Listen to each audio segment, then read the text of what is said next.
How to use the Patient Engagement Portal Plus. We'll send you an SMS message when you have a task to complete. Click the secure link to load PEP Plus.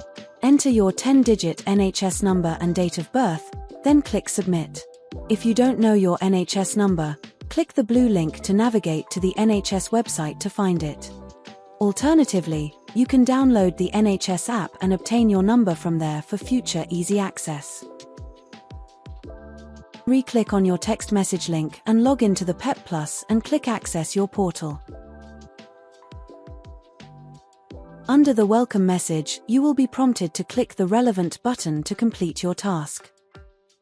This could be booking your outpatient appointment, viewing a new letter, leaflet, or resource, completing a healthcare questionnaire ahead of an appointment.